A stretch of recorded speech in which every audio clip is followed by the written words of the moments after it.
জানিয়ে দেব সর্বশেষ আপডেট বাংলা সংবাদ ও শুরুতেই শিরোনাম।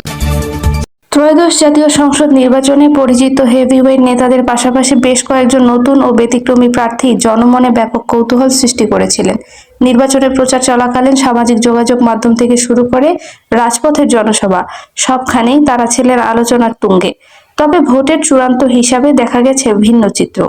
জনমঞ্চে সাড়া ফেললেও ব্যালট বক্সে তাদের অনেকেই সুবিধা করতে পারেননি। প্রাথমিক ফলাফল বিশ্লেষণে দেখা যাচ্ছে আলোচিত এসব প্রার্থীদের বড় একটি অংশই পরাজিত হয়েছেন। সামাজিক যোগাযোগ মাধ্যমে সবচেয়ে বেশি আলোচনায় ছিলেন 11 দলীয় নির্বাচনী ঐক্যের প্রার্থী নাসিরউদ্দিন পাটোয়ারি। ঢাকা 8 আসন থেকে এনসিপির মুখ্য সমন্বয়ক পাটোয়ারি নির্বাচনে অংশ নেন। প্রতিদ্বন্দ্বী প্রার্থী বিএনপির স্থায়ী কমিটির সদস্য মির্জা আব্বাসকে নিয়ে মন্তব্য এবং নানা কর্মকাণ্ড করেছিলেন আলোচনায়।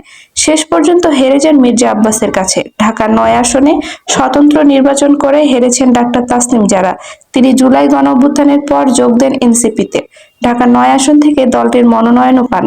তবে এনসিপি জামায়াত জোটে যাওয়ার সিদ্ধান্তের পর দল থেকে বেরিয়ে স্বতন্ত্র নির্বাচন করেন। অনেকদিন ধরেই দেশের রাজনৈতিক অঙ্গনে নানা ঘটনায় আলোচনায় আসা খেলাফত মজলিস নেতা মামুনুল হক ঢাকা 13 আসনে হেরে গেছেন বিএনপি দলীয় প্রার্থী ববি হাজ্জাজের কাছে।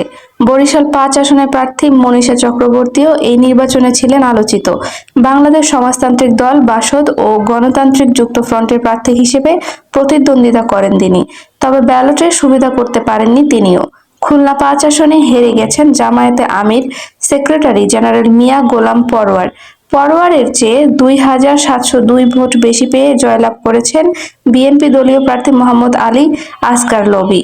জামায়াতে ইসলামের প্রার্থী, কিন্তু তিনি সনাতন ধর্মের অনুসারী। এই পরিচয়ই এবারের নির্বাচনে আলোচিত করেছে খুলনা 1 আসনের কৃষ্ণ নন্দীকে। জামায়াতের হিন্দু শাখার সাবেক এই সভাপতি ভোটের মাঠে নানা বক্তব্যে ছিলেন আলোচনায়। তবে ব্যালটে সুবিধা করে উঠতে পারেননি। খুলনার 6টি আসনের মধ্যে সবচেয়ে বড় ব্যবধানে হেরেছেন তিনি। এনসিপির উত্তরাঞ্চলের মুখ্য সংগঠক ও 11 দলীয় জোটের প্রার্থী সার্জিস আলমও পঞ্চগড় 1 আসনে পরাজিত হয়েছেন।